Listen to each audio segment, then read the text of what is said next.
ನಾವು ಈ ಕಾರ್ಯಕ್ರಮವನ್ನು ನಾವು ಹಮ್ಮಿಕೊಂಡಿದ್ದೀವಿ. ಈ ಒಂದು ಫಿಟ್ ಇಂಡಿಯಾ ಮೂವ್ಮೆಂಟ್ನ ಈ ಒಂದು ನಮ್ಮ ಪಕ್ಷದ ಕಚೇರಿಯನ್ನು ಸಲ್ಲಿಸುವ ಮೂಲಕ ನಾವೊಂದು ಈ ಶಾಸಕರ ಮತ್ತು ಶಾಸಕರಾದಂತಹ ಸನ್ಮಾನ್ಯ ಜವರೇಗೌಡರ ನೇತೃತ್ವದಲ್ಲಿ ಈ ಒಂದು ಕಾರ್ಯಕ್ರಮದಲ್ಲಿ ನಮ್ಮ ರಾಜ್ಯ ವಕ್ತಾರರಾದ ದೇವರಾಜರು ಕೂಡ ಉಪಸ್ಥಿತರಿದ್ದಾರೆ. ಮುಂದೆ ಗಮನವನ್ನು ಸಲ್ಲಿಸಬೇಕು. ಆ ಒಂದು ನಿಟ್ಟಿನಲ್ಲಿ ಇವತ್ತು ನಮ್ಮ ನಗರದ ಅಧ್ಯಕ್ಷರು ಮಾಜಿ ಶಾಸಕರಾದ ಸನ್ಮಾನ್ಯ ರಮೇಶ್ ಗೌಡ ಅವರ ನೇತೃತ್ವದಲ್ಲಿ ಇವತ್ತು ಪತ್ರಿಕಾಗೋಷ್ಠಿಗೆ ಅವರನ್ನು ನಾನು ಸ್ವಾಗತಿಸ್ತಾ ಇದ್ದೀನಿ. ಅದೇ ರೀತಿ ರಾಜ್ಯ ವಕ್ತಾರರಾದ ಸನ್ಮಾನ್ಯ ದೇವರಾಜ ಅವರು ಸ್ವಾಗತಿಸ್ತಾ ಇದ್ದೀನಿ. ನಮ್ಮ ಶಾಸಕರಾದಂಥ ಸನ್ಮಾನ್ಯ ಜವರೇಗೌಡರು ಕೂಡ ಆಗಮಿಸಿದ್ದಾರೆ, ಅವ್ರನ್ನು ಸ್ವಾಗತಿಸ್ತಾ ಈ ಒಂದು ಪತ್ರಿಕಾಗೋಷ್ಠಿಗೆ ಭಾಗವಹಿಸಿದ ಎಲ್ಲರಿಗೂ ಮತ್ತು ತಾವು ಈ ಗೋಷ್ಠಿಗೆ ಹೆಚ್ಚು ಒತ್ತು ನೀಡಿ ನಮ್ಮ ಪಕ್ಷವನ್ನು ಹೆಚ್ಚಿನ ಸಂಘಟನೆಗೆ ಅವಕಾಶ ಮಾಡಿಕೊಡ್ತಾ ಬಂದಿದ್ದೀರ. ಹಾಗಾಗಿ ತಮ್ಮನ್ನು ಕೂಡ ನನಗೆ ಸ್ವಾಗತಿಸ್ತಾ ಈಗ ಈ ಗೋಷ್ಠಿಯನ್ನು ನಿರ್ವಹಿಸಿಕೊಡ್ಬೇಕಂತ ನಾನು ನಗರ ಅಧ್ಯಕ್ಷರಿಗೆ ಕೇಳ್ಕೊಳ್ತೀನಿ. ಇವತ್ತಿನ ಪತ್ರಿಕಾಗೋಷ್ಠಿಗೆ ಎಲ್ಲ ನಮ್ಮ ಮಾಧ್ಯಮದ ಸ್ನೇಹಿತರಿಗೆ ಪಕ್ಷದ ವತಿಯಿಂದ ನಾನು ಮೊದಲನೇ ಸ್ವಾಗತವನ್ನು ಬಯಸ್ತಾ ಇದ್ದೇನೆ. ಇವತ್ತಿನ ಪತ್ರಿಕಾಗೋಷ್ಠಿಯ ಉದ್ದೇಶ ನಿನ್ನೆ ರಾಹುಲ್ ಗಾಂಧೀಜಿ ಅವರು ಬಂದು ಏನು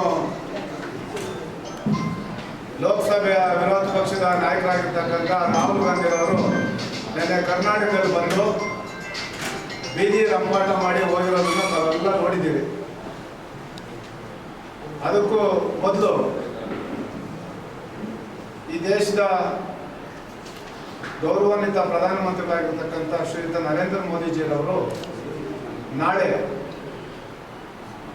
ಏನು ಮೆಟ್ರೋ ಉದ್ಘಾಟನೆಗೆ ಏನು ಕರ್ನಾಟಕ ರಾಜ್ಯಕ್ಕೆ ಆಗಮಿಸ್ತಾ ಇದ್ದಾರೆ. ನಾವು NDA ಅಂಗಪಕ್ಷವಾಗಿ ನಮ್ಮ ಬೆಂಗಳೂರು ನಗರದ ಎಲ್ಲ ಮುಖಂಡರುಗಳು, ಶಾಸಕರು, ಪದಾಧಿಕಾರಿಗಳು ಆದಿಯಾಗಿ ಅವ್ರಿಗೂ ಸಹ ನಾಳೆ ನಾವು ಸ್ವಾಗತವನ್ನು ಬಯಸ್ತಾ ಇದ್ದೇವೆ. ಸುಮಾರು 52 ಗಂಟೆಗಳ ಕಾಲ ಅಲ್ಲಿ ಕಲಾಪ ನಡೆದೇ ವ್ಯರ್ಥ ಮಾಡಿದ್ರು ಪಕ್ಷದವರು ಅಂತೇಳಿ ಆ ವ್ಯರ್ಥ ಮಾಡೋ ಬದಲು ಚುನಾವಣೆ ಆಯೋಗದಲ್ಲಿ ಏನಾದರೂ ನಿಮಗೆ ಸಮಸ್ಯೆ ಇದ್ರೆ ತಾವು ಮಾತಾಡ್ಬೋದಲ್ವಾ? ಅಲ್ಲಿ ಮಾತಾಡ್ಲಿಕ್ಕೆ ನಿಮ್ಗೆ ಸಾಕಷ್ಟು ಬೇರೆ ಬೇರೆ ಚರ್ಚೆಗಳು ಮಾಡ್ತೀವಿ. ಇದಕ್ಕೆ ನಿಮ್ಗೆ ಸಮಯ ಸಿಗ್ಲಿಲ್ವಾ? ನಿಮ್ಗೆ ಇಷ್ಟೇ ಬೇಕಾಗಿರ್ತಕ್ಕಂಥದ್ದು. ಈಗ ಬಿಹಾರ್ ಚುನಾವಣೆ ಬರ್ತಾ ಇದೆ, ತಾವೇ ಡಬಲ್ ಸ್ಟ್ಯಾಂಡರ್ಡ್. ಈಗಾಗಲೇ ಸುಪ್ರೀಂ ಕೋರ್ಟ್ ನಲ್ಲಿ ತಾವೇನು ಹೇಳಿದ್ದೀರಿ? ನಮ್ಮ ಪಕ್ಷದ ನಾಯಕರಾಗಿರ್ತಕ್ಕಂಥ ಕುಮಾರಣ್ಣವರು ಈ ಹಿಂದೆನೆ ನಾವು ಏನು ಮತದಾರರ ಚೀಟಿ ಇದೆ ಅದಕ್ಕೆ ಆಧಾರ್ ಲಿಂಕ್ ಮಾಡಬೇಕು ಅಂತ ನಾವು ಕೇಳಿದ್ವಿ. ಈ ಹಿಂದೆನೂ ತಾವು ಚುನಾವಣೆ ಆಯೋಗಕ್ಕೆ ನಾವು ಮನವಿಯನ್ನು ಸಹ ಕೊಟ್ಟಿದ್ದೀವಿ. ಆದರೆ ಇದುವರೆಗೂ ಸಹ ಕಾಂಗ್ರೆಸ್ ಪಕ್ಷದ ರಾಷ್ಟ್ರೀಯ ನಾಯಕರಾಗ್ಲಿ ರಾಜ್ಯದ ನಾಯಕರಾಗ್ಲಿ ಅದ್ರ ಬಗ್ಗೆ ಯಾರೊಬ್ರು ಚಕಾರ ಎತ್ತಲಿಲ್ಲ. ಅಲ್ಲಿ ನೀವು ಡಬಲ್ ಸ್ಟ್ಯಾಂಡರ್ಡ್ ಸುಪ್ರೀಂ ಕೋರ್ಟ್ ಅಲ್ಲಿ ಹೇಳ್ತೀರಿ, ಆಧಾರ್ ಲಿಂಕ್ ಜೋಡಣೆ ಮಾಡೋದು ಬೇಡ ಅಂತ ಹೇಳ್ತೀರಿ. ಏನ್ ಸಮಸ್ಯೆ ನಿಮ್ಗೆ? ಆಧಾರ್ ಕಾರ್ಡ್ ನ ವೋಟರ್ ID ಜೊತೆ ಲಿಂಕ್ ಮಾಡಿದ್ರೆ ನಿಮ್ಗೇನ್ ಸಮಸ್ಯೆ?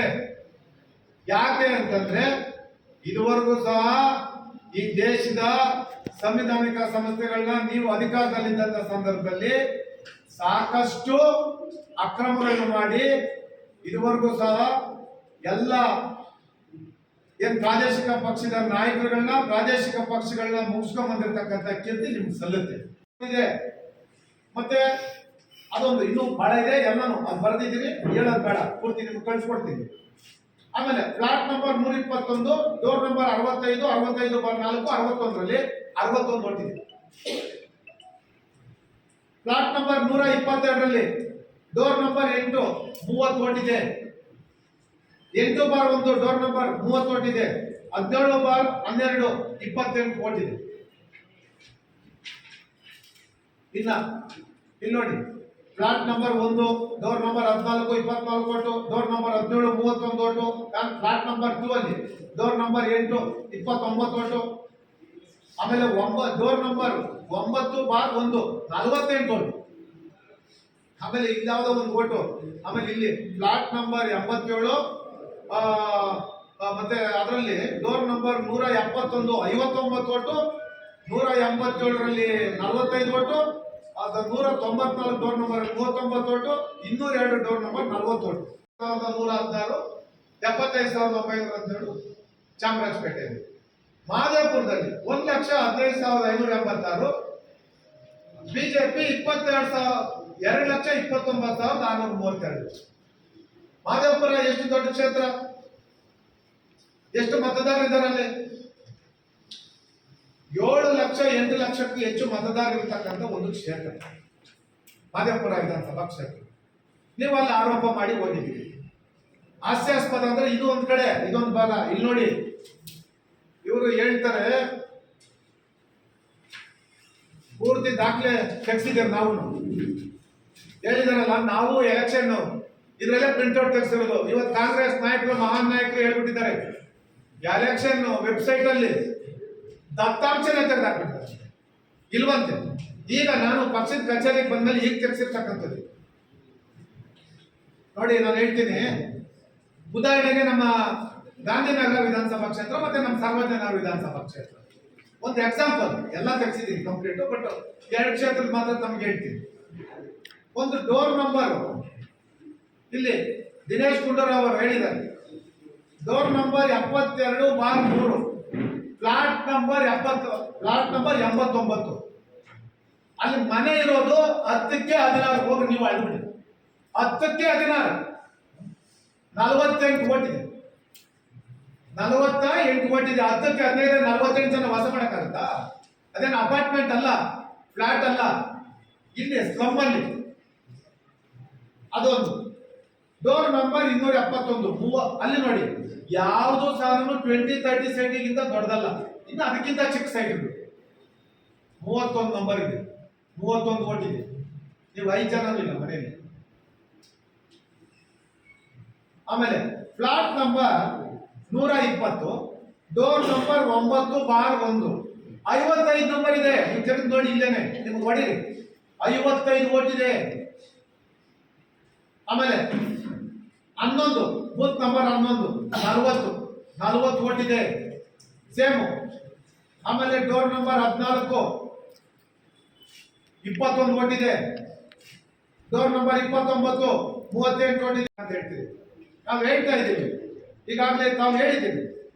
ಈಗ ಚುನಾವಣೆ ಆಯೋಗ ಕೇಳಿದ್ದಾರೆ ತಮಗೆ, ಮಾನ್ಯ ಮಲ್ಲಿಕಾರ್ಜುನ ಖರ್ಗೆ ಸಾಹೇಬರು ಹೇಳ್ತಾರೆ, ನನ್ನ ಸೋಲಿಗೂ ಕಾರಣ ಏನು ಅಕ್ರಮ ಕಾರಣ ಅಂತ ಹೇಳಿದ್ದಾರೆ. ನಮ್ಮ ಕ್ಷೇತ್ರದಲ್ಲೂ ಪ್ರತಿ ವಿಧಾನಸಭಾ ಕ್ಷೇತ್ರದಲ್ಲಿ ನಕಲಿ ಮತದಾನ ಮಾಡಿ ಟಾರ್ಗೆಟ್ ಮಾಡಿ ನನ್ನ ಸೋಲಿಸ್ಬಿಟ್ರು ಅಂತ ಹೇಳಿದ್ದಾರೆ. ಮಲ್ಲಿಕಾರ್ಜುನ ಖರ್ಗೆ ಸಾಹೇಬ್ರೆ, ನೀವು 9 ಬಾರಿನ 10 ಬಾರಿನ ಗೆದ್ದಿದ್ದೀರಿ, 1 ಬಾರಿ ಸೋತಿದ್ದೀರಿ. ಸೋತ ಮೇಲೆ ನೀವು ರಾಜ್ಯಸಭೆಯಲ್ಲಿ ಇದ್ದೀರಿ, ಅಲ್ಲಿ ವಿರೋಧ ಪಕ್ಷದ ನಾಯಕರಾಗಿದ್ದೀರಿ. ಈಗ ಹೋದ ಚುನಾವಣೆಯಲ್ಲಿ ತಾವು ಲೋಕಸಭೆಯಲ್ಲಿ ಸೋತ್ರಿ. ಈಗ ಮತ್ತೆ ನೀವು ಅಲ್ಲಿ ನಿಮ್ಮ ಹಳ್ಳಿಯವರು ಅವರೇ ಗೆದ್ದಿದ್ದಾರೆ. ನೀವು ಸೋತವ್ರು ಮಾತ್ರ ಮತ ಕಳ್ಳತನ. ನಿಮ್ಮ ಮನೆಯವರು ಈಗಾಗಲೇ ರಾಧಾಕೃಷ್ಣ ಸರ್ ಗೆದ್ದಿದ್ದಾರೆ. ಈಗೇನು ಅಕ್ರಮ ಆಗ್ಲಿಲ್ವಾ? ಈಗೇನು ಮತಗಳ್ಳತನ ಆಗ್ಲಿಲ್ಲ? ಆಗ ನೀವು ಮತಗಳ್ಳತನ ಮಾಡಿ ಗೆದ್ದಿದ್ದೀರಾ? ಈಗ ಅವ್ರ ಮೇಲೆ ಸೋಲಿಕ್ಕೆ ಇಷ್ಟೆಲ್ಲ ಮಾಡಿದ್ರೆ ಅವರು ಸೋತವಾಗ ಮತಗಳ್ಳತನ. ಈಗ ಇವ್ರ ಕುಟುಂಬದಲ್ಲೇ ಮತ್ತೆ ಗೆದ್ದಿದ್ದಾರಲ್ಲ, ಇಲ್ಲಿ ಮತಗಳ್ಳತನ ಆಗ್ಲಿಲ್ವಾ? ಪ್ರಾಮಾಣಿಕವಾಗಿ ಗೆದ್ದಿದ್ದಾರ? ಇದು ಒಂದು ಭಾಗ. ಈಗಾಗಲೇ ಅದು ನನ್ನ ಕ್ಷೇತ್ರ ಒಳಗೊಂಡಂತೆ ಬೆಂಗಳೂರು ಸೆಂಟ್ರಲ್ ಪಾರ್ಲಿಮೆಂಟ್ ಕಾನ್ಸ್ಟಿಟ್ಯೂನ್ಸಿ, ನಾನು ವಾಸ ಮಾಡತಕ್ಕಂಥ ಕ್ಷೇತ್ರ. ಈಗಾಗಲೇ ಅಲ್ಲಿ ನಿರಾಧಾರವಾಗಿ ಆರೋಪ ಮಾಡಿದ್ದಾರೆ. ನಾನು ಹೇಳ್ತೇನೆ ನೋಡಿ, ಅಂಕಿ ಅಂಶ ಹೇಳ್ತೇನೆ. ಅವ್ರು ಹೇಳಿದ್ದಾರೆ 7 ವಿಧಾನಸಭಾ ಕ್ಷೇತ್ರದಲ್ಲಿ ಅವ್ರು ಮುಂದು ಅಂತ ಹೇಳಿದ್ದಾರೆ. ಅಲ್ಲ, 4 ವಿಧಾನಸಭಾ ಕ್ಷೇತ್ರದಲ್ಲಿ ನಮಗೂ ಅವ್ರಿಗೂ ವ್ಯತ್ಯಾಸ ಇರತಕ್ಕಂಥದ್ದು. ಈಗ ಉದಾಹರಣೆಗೆ ನಾನು ತೆಗೆಸಿದ್ದೀನಿ, ವಿತ್ ಫೋಟೋ ಸಮೇತ ತೆಗೆಸಿದ್ದೀನಿ. ಗಾಂಧಿನಗರದಲ್ಲಿ ಇದು ಫಸ್ಟ್, ಇದು ಸೆಂಟ್ರಲ್ ವಿಧಾನಸಭಾ ಕ್ಷೇತ್ರ ಅಂತ ಹೇಳ್ಬಿಡ್ತೀನಿ. ಈಗಾಗಲೇ ಸಿ ವಿ ರಾಮನ್ ನಗರ, ನಮ್ಮ ಈ ಸೆಂಟ್ರಲ್ ವಿಧಾನಸಭಾ ಕ್ಷೇತ್ರ BC ಮೋಹನ್ ಅವರು ಗೆದ್ದಿದ್ದಾರೆ, ಪಾರ್ಲಿಮೆಂಟ್ ಲೋಕಸಭಾ ಸದಸ್ಯರು. ನಮ್ಮ ಸರ್ವಜ್ಞ ನಗರದಲ್ಲಿ ಕಾಂಗ್ರೆಸ್ಗೆ 1,40,794 ಮತ ಬಂದಿದೆ ಕಾಂಗ್ರೆಸ್ಗೆ. ಬಿಜೆಪಿಗೆ 66,550 ಮತ ಬಂದಿದೆ. ಎಷ್ಟು ಬಂತು? 1:2 ಅಲ್ವಾ? ಅಲ್ಲೇನು ಅಕ್ರಮ ಆಗಲಿಲ್ಲ. ಸಿ ವಿ ರಾಮನಗರಕ್ಕೆ ಬನ್ನಿ, ಅಲ್ಲಿ ಕಾಂಗ್ರೆಸ್ 53,346, ಬಿಜೆಪಿ 73,460. ಶಿವಾಜಿನಗರ ಕಾಂಗ್ರೆಸ್ಗೆ 70,731, BJP 43,221. Shantinagar 70,184, Congress, BJP 49,000. Gandhinagar 51,123, Congress, BJP 74,447. Rajajinagar 36,488, Congress, 75,927, BJP. Rahul ಗಾಂಧೀಜಿಯವರು ಬಂದು ಲೋಕಸಭೆ ವಿರೋಧ ಪಕ್ಷದ ನಾಯಕರವರು. ಅಷ್ಟೇ ಅಲ್ಲ, ನಮ್ಮ ರಾಜ್ಯದವರೇ ಆದಂತ ಶ್ರೀಯುತ ಮಲ್ಲಿಕಾರ್ಜುನ ಖರ್ಗೆ ಸಾಹೇಬರು ಕಾಂಗ್ರೆಸ್ ಪಕ್ಷದ ಅಧ್ಯಕ್ಷರು. ಈ ರಾಜ್ಯದಲ್ಲಿ ಬಹಳ ಹೆಚ್ಚಿನ ಅವಧಿಗೆ ಮುಖ್ಯಮಂತ್ರಿ ಆಗಿದ್ದೀನಿ ಅಂತೇಳಿ, నేను ದಾಖಲೆನೇ ನಿರ್ಮಿಸಿದ್ದೀನಿ ಅಂತೇಳಿ ಮಾನ್ಯ ಮುಖ್ಯಮಂತ್ರಿಗಳಾಗಿರ್ತಕ್ಕಂಥ ಸಿದ್ದರಾಮಯ್ಯವರು, ಉಪಮುಖ್ಯಮಂತ್ರಿಗಳಾಗಿರ್ತಕ್ಕಂಥ ಕೆಪಿಸಿಸಿ ಅಧ್ಯಕ್ಷರಾಗಿರ್ತಕ್ಕಂಥ ಡಿ.ಕೆ. ಶಿವಕುಮಾರ್ ಸರ್ ಅವರು ಈಗೇನವರು ನಿನ್ನೆ ಒಂದು ಸಂವಿಧಾನಿಕ ಸಂಸ್ಥೆಯಾದ ಚುನಾವಣೆ ಆಯೋಗವನ್ನ ಯಾವುದು ಆಧಾರನೇ ಇದೆ, ಆಧಾರ ರಹಿತವಾದಂತಹ ಒಂದು ಆರೋಪವನ್ನ ಮಾಡಿ ಹೋಗಿದ್ದಾರೆ. ನಾನು ಕೇಳ್ತೇನೆ ಕಾಂಗ್ರೆಸ್ ಪಕ್ಷದ ನಾಯಕರುಗಳಿಗೆ, ಈ ದೇಶದಲ್ಲಿ 60 ವರ್ಷ ತಾವು ಅಧಿಕಾರದಲ್ಲೇ ಇದ್ದೀರಿ. ತಾವು ಇದ್ದಂತ ಸಂದರ್ಭದಲ್ಲಿ, ಅಧಿಕಾರ ನಡೆಸಿದಂತ ಸಂದರ್ಭದಲ್ಲಿ ಈ ದೇಶದ ಸಂವಿಧಾನಿಕ ಸಂಸ್ಥೆಗಳಾದಂತಹ ಚುನಾವಣೆ ಆಯೋಗ ಇರ್ಬೋದು, ಸಿಬಿಐ ಇರ್ಬೋದು, ಇಡಿ ಇರ್ಬೋದು, ಇನ್ಕಮ್ ಟ್ಯಾಕ್ಸ್ ಇರ್ಬೋದು, ಎಲ್ಲಾ ಸಂಸ್ಥೆಗಳನ್ನು ಸಹ ನೀವು ದುರ್ಬಳಕೆ ಮಾಡ್ಕೊಂಡಿದ್ದೀರಿ ಅಂತೇಳಿ ಆವತ್ತಿನ ಇಡೀ ದೇಶದ ಎಲ್ಲ ಹಿರಿಯ ರಾಜಕಾರಣಿಗಳಾದಿಯಾಗಿ ಇವತ್ತೇನು ನಿಮ್ಮ ಪಕ್ಷದ ಜೊತೆ ಇವತ್ತೇ ನೀವು ಹೊಂದಾಣಿಕೆ ಮಾಡ್ಕೊಂಡು ಇಂಡಿಯಾ ಅಂತ ಏನ್ ಮಾಡ್ಕೊಂಡಿದ್ದೀರಲ್ಲ, ಅವರ ಆದಿಯಾಗಿ ಕಾಂಗ್ರೆಸ್ ಪಕ್ಷವನ್ನ ಹೀನಾಮಾನವಾಗಿ ನಿಲ್ಲಿಸಿರ್ತಕ್ಕಂಥದ್ದು ಜಗಜ್ಜಾಹೀರಾಗಿದೆ. ಅದನ್ನ ಯಾರು ಮರೆಯೋದಕ್ಕೆ ಆಗೋದಿಲ್ಲ. ಮತ್ತೆ ಅದೊಂದು ಇನ್ನೂ ಬಹಳ ಇದೆ, ಎಲ್ಲಾನು ಅದು ಬರೆದಿದ್ದೀನಿ, ಹೇಳೋದು ಬೇಡ, ಪೂರ್ತಿ ನಿಮ್ಗೆ ಕಳಿಸ್ಕೊಡ್ತೀನಿ. ಆಮೇಲೆ ಫ್ಲಾಟ್ ನಂಬರ್ 121, ಡೋರ್ ನಂಬರ್ 65, 65/4, 61ರಲ್ಲಿ 61 ಹೊಟ್ಟಿದೆ. ಫ್ಲಾಟ್ ನಂಬರ್ 122ರಲ್ಲಿ ಡೋರ್ ನಂಬರ್ 8, 30 ಹೊಟ್ಟಿದೆ.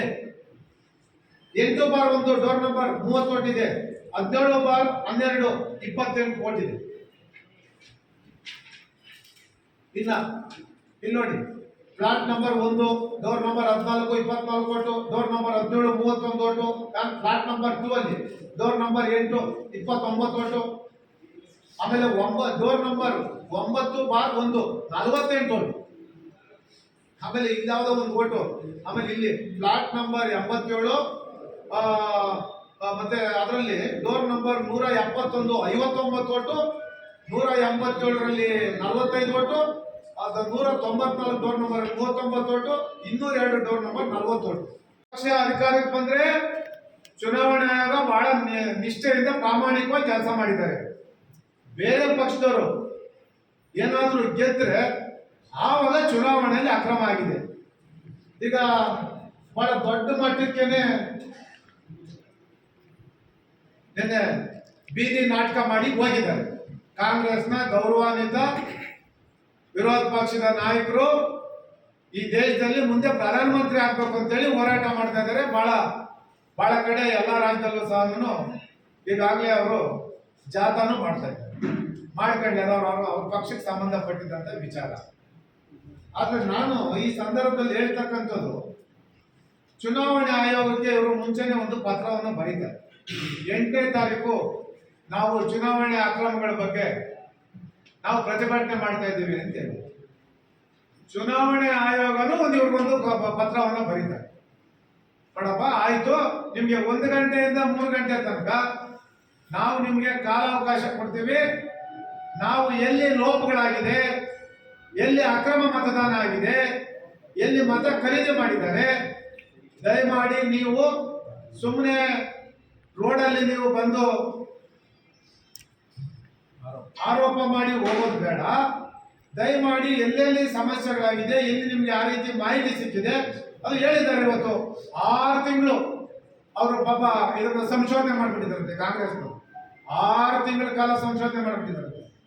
6 ತಿಂಗಳು ಸಂಶೋಧನೆ ಮಾಡಿ ವಿರೋಧ ಪಕ್ಷದ ನಾಯಕರು ಆದಿಯಾಗಿ ಎಲ್ಲ ಬಂದು ಬೀದಿ ರಂಪ ಮಾಡಿ ಹೋದ್ರಲ್ಲ. ಚುನಾವಣೆ ಆಯೋಗರು ನಿಮ್ಗೆ ಟೈಮ್ ಕೊಟ್ಟಿದ್ರಲ್ವಾ? ಯಾಕೆ ನೀವು ಪ್ರಮಾಣ ಪತ್ರ ಸಲ್ಲಿಸಲಿಲ್ಲ? ಸಲ್ಲಿಸ್ಬೇಕಲ್ವಾ? ಸಲ್ಲಿಸಲೇ ಇಲ್ಲ. ಯಾಕೆ ಸಲ್ಲಿಸಲಿಲ್ಲ ಅಂದ್ರೆ ಬರೀ ಆರೋಪ ಮಾಡೋದಷ್ಟೇನೆ. ನಾನು ಕೇಳ್ತೇನೆ ರಾಹುಲ್ ಗಾಂಧೀಜಿರವ್ರೆ, ಈಗಾಗಲೇ ಲೋಕಸಭೆಯಲ್ಲಿ ನಡೀತಾ ಇದೆ, ಪಾರ್ಲಿಮೆಂಟ್ ಸೆಷನ್ ನಡೀತಾ ಇದೆ. ನೀವು ಅಧಿಕೃತ ವಿರೋಧ ಪಕ್ಷದ ನಾಯಕರು, ನೀವು ಲೋಕಸಭೆಯಲ್ಲಿ ನೀವು ಮಾತಾಡಬಹುದಾಗಿತ್ತಲ್ವಾ? ಅವತ್ತು ಸಹ ಪೂಜ್ಯ ದೇವೇಗೌಡರು ಸಾಹೇಬರಾಗ್ಲಿ, ಕುಮಾರಣ್ಣವರಾಗ್ಲಿ, ನಮ್ಮ ಪಕ್ಷದ ಯಾವುದೇ ನಾಯಕರಾಗ್ಲಿ ಯಾವುದೇ ಸಂವಿಧಾನಿಕ ಸಂಸ್ಥೆಗಳನ್ನ ನಾವು ನಿಲ್ಲಿಸಂತ ಕೆಲಸವನ್ನ ನಾವು ಮಾಡಲಿಲ್ಲ. ಜನರ ತೀರ್ಪು ಜನಾರ್ದನ ತೀರ್ಪು ಅಂತೇಳಿ ನಾವು ತಲೆಬಾಗಿ ಜನ ಕೊಟ್ಟಂತ ತೀರ್ಮಾನವನ್ನ ನಾವು ಗೌರವಿಸಿದ್ದೀವಿ.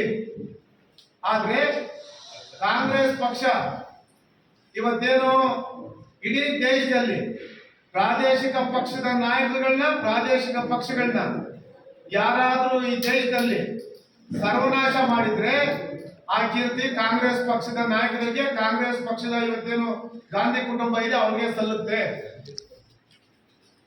ಇಷ್ಟೆಲ್ಲ ಇದ್ರೂ ಸಹ ನಾನು ಕಾಂಗ್ರೆಸ್ ಪಕ್ಷ ಇವತ್ತು ಈ ರಾಜ್ಯದಲ್ಲಿ ಅಧಿಕಾರಕ್ಕೆ ಬಂದಂತ ಸಂದರ್ಭದಲ್ಲಿ ಹಾಗಾದ್ರೆ ನಾವು ಹೇಳ್ಬೋದು, ನಾವು ಸುಮಾರು 35 ಕಡೆ 2ನೇ ಸ್ಥಾನದಲ್ಲಿದ್ದೀವಿ.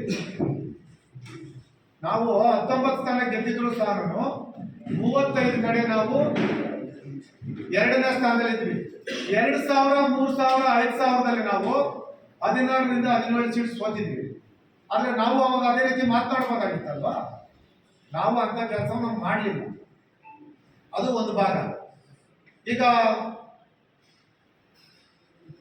ಕಾಂಗ್ರೆಸ್ ಪಕ್ಷದ ಅಧ್ಯಕ್ಷರು ಹೇಳಿದ್ರಲ್ವಾ 136 ಗೆದ್ದೇ ಗೆಲ್ತೀವಿ ಅಂತೇಳಿ. ನಿಮ್ಗೆ ಗೊತ್ತಿತ್ತು 136 ನಾವು ಗೆಲ್ತೀವಿ ಅಂತೇಳಿ? ಅವ್ರು ಹೇಳಿದಂತ ನಿಗದಿ ಮಾಡಿದಂತ ಕ್ಷೇತ್ರಗಳಲ್ಲಿ ನಾವು ಗೆದ್ದೇ ಗೆಲ್ತೀವಿ ಅಂತ ಏನ್ ಹೇಳಿದ್ರು, ಅದರಲ್ಲಿ 135 ಸ್ಥಾನ ಗೆದ್ರು. 1 ಸ್ಥಾನ ಜಯನಗರದಲ್ಲಿ ಸೋತರು. ಅಲ್ಲಿ ಬೀದಿ ರಂಪ ಮಾಡಿದ್ರು, ಬಹಳ ದೊಡ್ಡ ಹೋರಾಟವನ್ನೇ ಮಾಡಿದ್ರು. ಹಾಗಾದ್ರೆ ನೀವು 135 ಸ್ಥಾನ ಏನ್ ಗೆದ್ರಲ್ಲ ತಾವು, ಹಾಗಾದ್ರೆ ನಾವು ಹೇಳ್ಬೋದಲ್ಲ ನೀವೆಲ್ಲ ಅಲ್ಲೆಲ್ಲ ಏನು ಖರೀದಿ ಮಾಡಿದ್ರಾ ಅಥವಾ ಮಿಷಿನ್ ಅಡ್ಜಸ್ಟ್ ಮಾಡಿದ್ರಾ?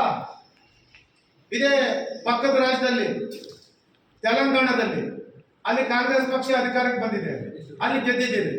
ಹಾಗಾದ್ರೆ ಅಲ್ಲಿ ಯಾವುದು ಚುನಾವಣೆ ಅಕ್ರಮ ಆಗ್ಲೇ ಇಲ್ವಾ? ಅಲ್ಲೆಲ್ಲ ಸರಿ ಇತ್ತು. 15 ಓಟು, 16 ಓಟು, 18 ಓಟ್ ಇದೆ. ಅವೆಲ್ಲ ಕಳ್ಳ ಮತದಾನ. ಆದ್ರೆ ಮುಖ್ಯಮಂತ್ರಿಗಳು ಕ್ಷೇತ್ರದಲ್ಲೂ ಅವಾಗ ಈ ರೀತಿ ಆಗಿದ್ರೆ ಅಡ್ರೆಸ್ ಇಲ್ಲ, 0 ಅಂತ ಇದೆ, ಅಡ್ರೆಸ್ 0 ಇಲ್ಲ ಅಂತ ಇದೆ. ಬಟ್ ಅವರೆಲ್ಲ ಮತದಾನ ಮಾಡಿದ್ದಾರೆ. ಯಾವ ಪಕ್ಷಕ್ಕೆ ಮತದಾನ ಮಾಡಿದಾರೆ ನಮ್ಗೆ ಗೊತ್ತಿಲ್ಲ. ಆದ್ರೆ ಇವ್ರು ಹೇಳೋ ಪ್ರಕಾರ 0 ಅಂತ ಇದ್ರೆ ಅದು ಎಲ್ಲ ಅಕ್ರಮ ಮತದಾನ ಅಂತ ಹೇಳಿದ್ದಾರೆ. ಹಾಗಾದ್ರೆ ಮುಖ್ಯಮಂತ್ರಿಗಳ ಕ್ಷೇತ್ರದಲ್ಲಿ ನಾವು ಈಗ 43 ಚೆಕ್ ಮಾಡಿದ್ರೆ 27ರಲ್ಲಿ 0 ಅಂತಿದೆ, ಅಡ್ರೆಸ್ ಇಲ್ಲ. ಹಾಗಾದ್ರೆ ಅದೆಲ್ಲ ಕಳ್ಳ ಮತದಾನನಾ? ಹಾಗಾದ್ರೆ ನೀವು ಗೆದ್ದಿರೋದು ಅಕ್ರಮನಾ? ಇನ್ನೊಂದು ವಿಚಾರ ಏನಪ್ಪಾ ಅಂತಂದ್ರೆ, ಹಿಂದೆ ನಮ್ಮ ಪಕ್ಷದಲ್ಲಿ ಒಬ್ರು ಇದ್ರು, ಕೇಂದ್ರದಲ್ಲಿ ಮಂತ್ರಿನೂ ಆಗಿದ್ರು, ದೇವೇಗೌಡರು ಸಾಹೇಬ್ರ ಆಶೀರ್ವಾದದಿಂದ. ಆದ್ರೆ ಅವ್ರು ಹೇಳೋದು ಆಗಲ್ಲ, ನಾವೇ ಈ ಪಕ್ಷ ಉದ್ಧಾರ ಮಾಡಿದ್ದು ಅಂತ ಹೇಳ್ತಾರೆ. CM ಇಬ್ರಾಹಿಂ ಅವರು ಒಂದು ಹೇಳಿಕೆ ಕೊಟ್ಟಿದ್ದಾರೆ. ನಾನು ವರುಣಾದಲ್ಲಿ ಬಾದಾಮಿ ಸಿದ್ದರಾಮಯ್ಯ ಗೆಲುವಿಗೆ 3,000 ಮತ ಖರೀದಿ. ಅವ್ರು ಹೇಳ್ತಾರೆ, ಅವ್ರು ಗೆಲ್ಲಿಕ್ಕೆ 3,000 ಮತ ನಾನು ಖರೀದಿ ಮಾಡಿದ್ದೀನಿ. ಇವತ್ತು ಎಲ್ಲ ಪತ್ರಿಕೆಗಳಲ್ಲೂ ಬಂದಿದೆ. ಇದು ನಿಂದೇನು ಅವ್ರು ಹೇಳಿದ್ದಾರೆ. ಅವ್ರು ಅಷ್ಟೇ ಹೇಳಿಲ್ಲ, 3,000 ಮತ ಖರೀದಿ ಮಾಡ್ಲಿಕ್ಕೆ ನಾನು ಸಾಲ ಮಾಡಿ ಬಂಡವಾಳ ಹಾಕಿದ್ದೆ, ಅದನ್ನ 6 ತಿಂಗಳು ಬಿಟ್ಟು ಸಾಲ ತೀರಿಸಿದ್ದೀನಿ. ನನಗೆ ಗೊತ್ತಿತ್ತು ಅವ್ರು ಇಲ್ಲಿ ವರುಣದಲ್ಲಿ ಗೆಲ್ಲೋದಿಲ್ಲ, ಅದಕ್ಕೆ ಬಾದಾಮಿಯಲ್ಲಿ ಗೆಲ್ಲಿ ಅಂತ ಹೇಳಿ ನಾನೇ ಈ ರೀತಿ ಇನ್ನೊಂದು ಅಲ್ಲಿ ನೀವು ನಾಮಿನೇಷನ್ ಮಾಡಿ ಅಂತ ಹೇಳಿದ್ದೆ. ನಾನು ಅಲ್ಲಿ 3,000 ಮತ ಖರೀದಿ ಮಾಡಿದ್ದೀನಿ ಅಂತ ರಾಜಾರೋಷವಾಗಿ ಹೇಳಿದ್ದಾರೆ. ಇದಕ್ಕೇನು ಹೇಳ್ತೀರಿ? ಕಾಂಗ್ರೆಸ್ ಪಕ್ಷದ ನಾಯಕರು ಇದಕ್ಕೇನು ಹೇಳ್ತೀರಿ? ತಾವು ರಾಜೀನಾಮೆ ಕೊಡ್ತೀರಾ? ಇದು ಸಾಧ್ಯನಾ? ನೋಡಿ, ನಾನು ಹೇಳ್ತಕ್ಕಂಥದ್ದು ಇಷ್ಟೇನೆ. ಮಾನ್ಯ ಮುಖ್ಯಮಂತ್ರಿಗಳ ಆದಿಯಾಗಿ ಕಾಂಗ್ರೆಸ್ ಪಕ್ಷದ ನಾಯಕರು ಈ ದೇಶದಲ್ಲಿ ಅತಿ ಹೆಚ್ಚು ಆಡಳಿತ ಮಾಡಿರ್ತಕ್ಕಂಥವ್ರು ನೀವು. ಈ ದೇಶದಲ್ಲಿ ಅತಿ ಹೆಚ್ಚು ಅಕ್ರಮಗಳು ಮಾಡಿರ್ತಕ್ಕಂಥದ್ದು ನೀವು. ಈ ರಾಜ್ಯದಲ್ಲಿ ಅಧಿಕಾರಕ್ಕೆ ಬಂದಂತ ತಾವು ಏನು 5 ಗ್ಯಾರಂಟಿ ಸ್ಕೀಮ್ಗಳನ್ನ ಏನ್ ನೀವು ಘೋಷಣೆ ಮಾಡಿ ನೀವೇನು ಇವತ್ತು ಅಧಿಕಾರಕ್ಕೆ ಬಂದಿದ್ದೀರಿ. ಅಧಿಕಾರಕ್ಕೆ ಬಂದು ಈಗಾಗಲೇ 2 ವರ್ಷ ಪೂರೈಸಿ 2.5 ವರ್ಷಕ್ಕೆ ಹೋಗ್ತಾ ಇದ್ದೀರಿ. ಇವತ್ತವರೆಗೂ ಬೆಂಗಳೂರು ನಗರದಲ್ಲಿ ಒಂದೇ ಒಂದು ಕಣ್ಣಿಗೆ ಕಾಣಿಸ್ತಕ್ಕಂಗೆ ಒಂದು ಅಭಿವೃದ್ಧಿ ಕೆಲಸ ಮಾಡಲಿಲ್ಲ. ಇಡೀ ರಾಜ್ಯದಲ್ಲಿ ಒಂದು ಡಾಂಬರೀಕರಣ ಮಾಡತಕ್ಕಂಥ ಕೆಲಸ ನಿಮ್ಮ ಕೈಲಿ ಆಗಲಿಲ್ಲ. ಇವತ್ತು ಬೆಂಗಳೂರು ನಗರದಲ್ಲಿ ಯಾವುದಾದ್ರೂ ಒಂದು ತೋರಿಸಿ ನೀವು. ವಿಧಾನಸೌಧಕ್ಕೆ ಹೋಗೋ ರಸ್ತೆ, ಮಾನ್ಯ ಮುಖ್ಯಮಂತ್ರಿಗಳು ಮನೆಗೆ ಹೋಗಂತ ರಸ್ತೆ ಸರಿ ಇಲ್ಲ. ಇವತ್ತು ಅಂತ ಪರಿಸ್ಥಿತಿಯಲ್ಲಿ ಇದೆ. ಇವತ್ತು ರಾಜ್ಯ ಸರ್ಕಾರ ದಿವಾಳಿ ಆಗೋಗಿದೆ. ಇವತ್ತು ರಾಜ್ಯ ಸರ್ಕಾರದ ಹಣಕಾಸಿನ ಪರಿಸ್ಥಿತಿ ನಮ್ಮ ಬಾಯಿಂದ, ವಿರೋಧ ಪಕ್ಷದ ನಾಯಕರ ಬಾಯಿಂದ ಕೇಳೋದು ಬೇಡ. ಕಾಂಗ್ರೆಸ್ನ ಮಾಜಿ ಮಂತ್ರಿಗಳು, ಕಾಂಗ್ರೆಸ್ನ ಹಾಲಿ ಶಾಸಕರು ಅವರೇ ಹೇಳ್ತಾ ಇದ್ದಾರೆ, ಬೀದಿಯಲ್ಲಿ ಹೇಳ್ತಾ ಇದ್ದಾರೆ, ನಾವು ಈ ಗ್ಯಾರಂಟಿ ಸ್ಕೀಮ್ಗಳು ಕೊಟ್ಟು ನಾವು ರಾಜ್ಯದ ಹಣಕಾಸಿನ ಪರಿಸ್ಥಿತಿ ಸರ್ವನಾಶ ಆಗಿದೆ, ನಮಗೆ ಅಭಿವೃದ್ಧಿಗೆ 1 ರೂಪಾಯಿ ಹಣ ಕೊಡ್ತಾ ಇಲ್ಲ, ಗ್ಯಾರಂಟಿ ಸ್ಕೀಮ್ಗಳನ್ನ ನೀವು ಕ್ಲೋಸ್ ಮಾಡಿ ಅಂತೇಳಿ ಹೇಳ್ತಾ ಇದ್ದಾರೆ. ನಾನು ಕೊನೆಯದಾಗಿ ಹೇಳ್ತೀನಿ, ರಾಹುಲ್ ಗಾಂಧಿ ಅವರು 5 ಪ್ರಶ್ನೆ ಇಟ್ಬಿಟ್ಟಿದ್ದಾರೆ. ನಾವು ನಮ್ಮ ಪಕ್ಷದ ವತಿಯಿಂದ ರಾಹುಲ್ ಗಾಂಧಿ ಅವರಿಗೆ 5 ಪ್ರಶ್ನೆ ಕೇಳ್ತಾ ಇದ್ದೀವಿ. ಅದಕ್ಕೆ ರಾಹುಲ್ ಗಾಂಧಿ ಅವರಾದ್ರೂ ಉತ್ತರ ಕೊಡ್ಲಿ, ಅಥವಾ ಇಲ್ಲಿ 136 ಗೆದ್ದಿದ್ದೀವಿ ಅಂತ ಫಸ್ಟ್ ಹೇಳಿದ್ರಲ್ಲ ಅವರಾದ್ರೂ ಉತ್ತರ ಕೊಡ್ಲಿ, ಅಥವಾ ಅವ್ರು ಕೊಡೋದಿಲ್ಲ. ರಾಹುಲ್ ಗಾಂಧಿ ಅವರು ಗೊತ್ತಿದೆ, ಅವರು ಬರೀ ಗಾಳಿಯಲ್ಲಿ ಗುಂಡೊಡೆದು ಹೋಗೋದು. ಹಿರಿಯರು ಮಲ್ಲಿಕಾರ್ಜುನ್ ಖರ್ಗೆ ಸಾಹೇಬರು ಮನೆ ಬಹಳ ಅವ್ರ ನೋವನ್ನು ತೋಡ್ಕೊಂಡಿದ್ದಾರೆ. ನಾನು ಯಾವತ್ತೂ ಈ ರಾಜ್ಯದಲ್ಲಿ ಮುಖ್ಯಮಂತ್ರಿ ಆಗಬೇಕಾಗಿತ್ತು, ನನ್ಗೆ ಅನ್ಯಾಯ ಆಯಿತು ಅಂತ ಹೇಳಿದ್ದಾರೆ. ಕಾಂಗ್ರೆಸ್ ಪಕ್ಷದಲ್ಲಿ ತೀರ್ಮಾನ ಮಾಡ್ತಕ್ಕಂಥದ್ದು ಕಾಂಗ್ರೆಸ್ ಹೈಕಮಾಂಡ್ ಅಲ್ವಾ? ಕಾಂಗ್ರೆಸ್ ಹೈಕಮಾಂಡ್ ಈ ದೇಶದ ದಲಿತರ ಬಗ್ಗೆ, ಹಿಂದುಳಿದವ್ರ ಬಗ್ಗೆ, ಪರಿಶಿಷ್ಟ ಜಾತಿ ಪರಿಶಿಷ್ಟ ಪಂಗಡವ್ರ ಬಗ್ಗೆ ಅಲ್ವಾ ಇವರು ಬಹಳ ಹೆಚ್ಚು ಕಾಳಜಿ ಇದೆಯಲ್ವಾ? ಇವ್ರು ಯಾವತ್ತೂ ಸಹ ಈ ರಾಜ್ಯದ ದಲಿತರಾಗ್ಲಿ, ದಲಿತರು ಅನ್ನಂಗಿಲ್ಲ, ಇವಾಗ ಪರಿಶಿಷ್ಟ ಜಾತಿ ಪರಿಶಿಷ್ಟ ಪಂಗಡ ಅಂತ ಹೇಳ್ಬೇಕಾಗ್ತದೆ. ಅವ್ರ ಬಗ್ಗೆ ಬಹಳ ಕಾಳಜಿ ಅಲ್ವಾ ಕಾಂಗ್ರೆಸ್ ಪಕ್ಷದವ್ರಿಗೆ? ಯಾಕೆ ನೀವು ಇದುವರೆಗೂ ಈ ರಾಜ್ಯದಲ್ಲಿ ಒಬ್ಬ ದಲಿತರನ್ನ ಮುಖ್ಯಮಂತ್ರಿ ಮಾಡಕ್ಕಾಗ್ಲಿಲ್ಲ? ಅದನ್ನ ನಿಮ್ಮ ಕಾಂಗ್ರೆಸ್ ಪಕ್ಷದ ರಾಷ್ಟ್ರೀಯ ಅಧ್ಯಕ್ಷ ಈಗ ಹೇಳಿದಾರಲ್ವಾ, ಬೇರೆ ನಾನು ದುಡ್ದೆ ಯಾರೋ ಬೇರೆಯವ್ರು ಬಂದು ಮುಖ್ಯಮಂತ್ರಿ ಆದ್ರು ಅಂತ ಹೇಳ್ತೀರಲ್ವಾ? ಅದಕ್ಕೆ ಕಾರಣ ಯಾರು? ನೆಹರು ಕುಟುಂಬ ಅಲ್ವಾ? 5 ಪ್ರಶ್ನೆ ಕೇಳ್ತಾ ಇದ್ದೀನಿ ನಾನು ರಾಹುಲ್ ಗಾಂಧಿ ಅವ್ರಿಗೆ. ನೀವು ಚುನಾವಣೆ ಆಯೋಗಕ್ಕೆ 5 ಪ್ರಶ್ನೆ ನೀವು ಕೇಳ್ಬಿಟ್ಟಿದ್ದೀರಿ. ನಮ್ದು ಎಲೆಕ್ಷನ್ ಕಮಿಷನ್ ಉತ್ತರ ಕೊಡಿ ಅಂತ ನಾವು ನಿಮಗೆ ಕೇಳ್ತಾ ಇದೀವಿ. ರಾಹುಲ್ ಗಾಂಧಿ ಅವರೇ, ನೀವು ಚುನಾವಣೆ ಆಯೋಗಕ್ಕೆ ಉತ್ತರ ಕೊಡದೆ ಎದುರುತ್ತಿರುವುದು ಯಾಕೆ? ಎಲೆಕ್ಷನ್ ಕಮಿಷನ್ ಉತ್ತರ ಕೊಡಿ ಅಂದರೆ ನಾನು ನಿಮ್ಮಂತೆ ಜಾರಿ ಕೊಡೋದಿಲ್ಲ. ನೀವು ಚುನಾವಣಾ ಆಯೋಗಕ್ಕೆ ಉತ್ತರ ಕೊಡೋದಕ್ಕೆ ಎದುರುತ್ತಿರುವುದು ಯಾಕೆ? ಪ್ರಶ್ನೆ 1. ಎರಡನೇದು, ಕಳೆದ ವಿಧಾನಸಭಾ ಚುನಾವಣೆಯಲ್ಲಿ ರಾಮನಗರ, ಮಾಗಡಿ, ಕುಣಿಗಲ್ ಸೇರಿ ಅನೇಕ ವಿಧಾನಸಭಾ ಕ್ಷೇತ್ರಗಳಲ್ಲಿ ಕೂಪನ್ ಹಂಚಿ ಗೆದ್ದಿದ್ದೀರಿ. ಇದು ಮತಗಳ್ಳತನ ಅಲ್ವೇ? ಇದು ಮತಗಳ್ಳತನನೇ. ಅದಕ್ಕೆ ನಾವು ಇದೇ ನಮ್ಮ ಪಕ್ಷದ ನಾಯಕರು ಇದೇ ಪಕ್ಷದ ಕಚೇರಿಯಲ್ಲಿ ನಿಮ್ಗೆ ಪ್ರಶ್ನೆ ಮಾಡಿದ್ರಿ, ಇವತ್ತವರೆಗೂ ತಾವು ಉತ್ತರ ಕೊಡ್ಲಿಲ್ಲ. ಅಲ್ಲಿ ಸಹ ಟೋಪಿ ಹಾಕಂತ ಕೆಲಸ ಮಾಡಿದ್ರಿ, ಸ್ಕ್ಯಾಮ್ ಮಾಡಿದ್ರೆ 5,000 ಸಿಗುತ್ತೆ 10,000 ಸಿಗುತ್ತೆ ಅಂತ ಹೇಳ್ಬಿಟ್ಟು ನೀವು ಆ ಕೂಪನ್ ಹಂಚಿದ್ರಿ. ನೀವು ತಗೊಂಡೋಗಿ ಅಲ್ಲಿ ಹೋದ್ರೆ ಮಾರ್ಕೆಟ್ಗೆ, ಇದು ಆಲ್ರೆಡಿ ಅವಧಿ ಮುಗ್ದಾಗಿದೆ ಹೋಗಿ ಅಂದ್ರು. ಇದು ನೀವು ಮಾಡ್ತಾ ಇರ್ತಕ್ಕಂಥದ್ದು ರಾಜ್ಯದ ಜನಕ್ಕೆ ದ್ರೋಹ ಅಲ್ವಾ? ಎರಡನೇದು,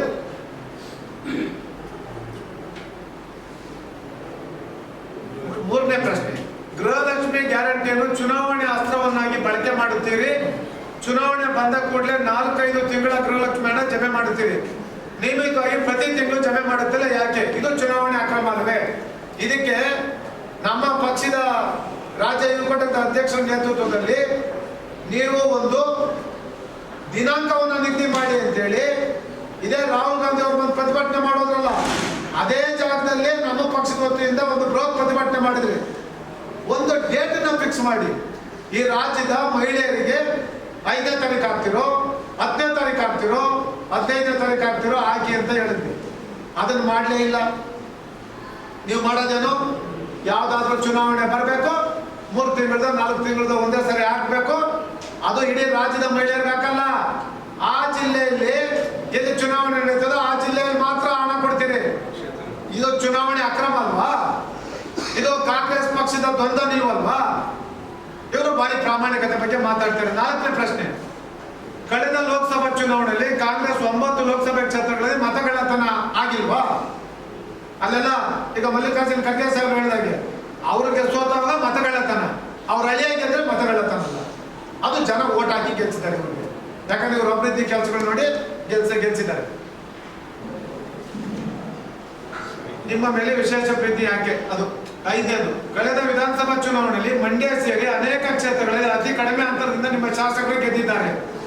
ಹಾಗಿದ್ದರೆ ಅವರು ಮತಗಳ್ಳತನ ಮಾಡಿಯೇ ಗೆಲುವು ಸಾಧಿಸಿದ್ದಾರೆ. ಎಲ್ಲ 500, 1000, 2000ದಲ್ಲಿ ಗೆದ್ದಿದ್ದಾರೆ. ನಾವು ನಮ್ಮ ಶಾಸಕರು 2000 ಮತದಲ್ಲಿ ಸೋತಿದ್ದಾರೆ.